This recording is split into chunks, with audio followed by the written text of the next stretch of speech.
नवलपुर के बीचों बीच एक पुराना सा घर था।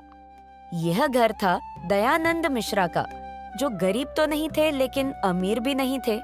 और इसी घर से शुरू होती है इन दो बहनों की कहानी।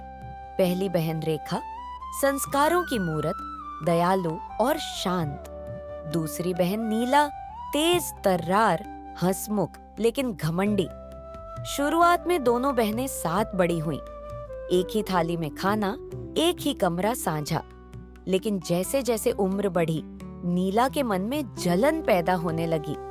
गांव वाले रेखा की तारीफ करते, रेखा तो बिल्कुल देवी जैसी है, शांत और दयालु। मैं सुंदर हूँ, तेज हूँ, फिर सब रेखा की ही तारीफ क्यों करते हैं? उसके पास तो ना तगड़ा चेहरा है, ना तेज दिमाग, फिर भी सब उसे ही सराहते हैं। रेखा चुप रहती, सोचती, समय के साथ नीला समझ जाएगी। एक दिन दयानंद मिश्रा ने दोनों को बुलाया। बेटियों, अब तुम्हारी शादी का समय आ गया है। रेखा ने सिर झुका लिया। नीला की आंखें चमक उठी। रेखा के लिए अजय का रिश्ता आया। अजय गरीब था, खेत में काम करता, लेकिन दिल से नेक। दूसरी ओर नीला के लिए रोहन का रिश्ता आया। रोहन एक जाने माने व्यापारी, आलीशान घर और चमक दमक वाला।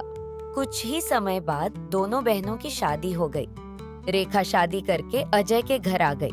अजय का घर छोटा सा था, छप्पर की छत, एक टूटी सी रसोई और कुछ बोरियों में रखा अनाज।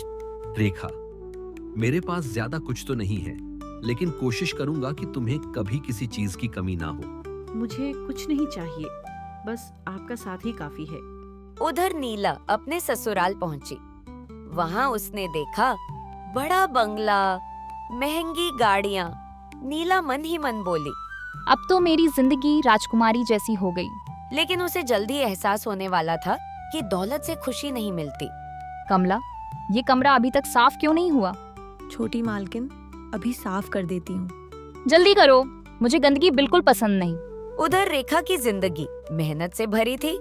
वह सुबह जल्दी उठती, चूल्हा जलाती, खाना बनाती और फिर अजय के साथ खेत में काम करती। लेकिन उसके चेहरे पर कभी शिकायत नहीं होती थी। रेखा, मुझे दुख होता है कि मैं तुम्हें आराम की जिंदगी नहीं दे पा रहा। आपका प्यार ही मेरे लिए सबसे बड़ी दौलत है। अजय की आंखें भर आईं। प्यार की गर्मी ने थकान को भगा दिया। दूसरी तरफ रोहन अपने व्यापार में बहुत व्यस्त रहता था। उसे नीला के साथ समय बिताने का मौका ही नहीं मिलता था। धीरे धीरे नीला को एहसास होने लगा कि दौलत तो है, लेकिन खुशी नहीं है। सब कुछ है, लेकिन मेरे पास प्यार नहीं है। ये सब क्यों अधूरा लगता है? कुछ महीनों बाद रोहन के व्यापार में भारी नुकसान हो गया। कर्ज बढ़ता गया, नौकर चाकर घर छोड़कर चले गए और एक दिन ऐसा भी आया जब नीला को अपना घर छोड़ना पड़ा। अब मैं कहाँ जाऊँ? सब कुछ खो दिया। नीला रोते हुए मायके पहुंची। रेखा ने उसे देखा तो तुरंत गले लगा लिया। दीदी, मैंने आपको बहुत दुख दिया। बहनें कभी दुश्मन नहीं होती, हम हमेशा एक दूसरे के साथ हैं। रेखा और अजय ने नीला को अपने साथ रहने दिया। धीरे धीरे नीला ने मेहनत करना सीखा। फिर तीनों ने मिलकर एक छोटा सा ढाबा खोला। नीला, चलो आज से मिलकर काम शुरू करते हैं। हाँ दीदी, मैं भी पूरी कोशिश करूंगी। हम साथ हैं, सब कुछ संभव है। कुछ सालों बाद उनका ढाबा एक बड़ा रेस्टोरेंट बन गया। लोग दूर दूर से उनके खाने के लिए आने लगे। नीला को अब समझ आ गया था कि असली खुशी मेहनत और रिश्तों में होती है। दीदी, अब मैं समझ गई। दौलत नहीं, मेहनत और प्यार ही असली खुशी है। दीदी, अगर आप मुझे माफ नहीं करती तो शायद मेरी जिंदगी बर्बाद हो जाती।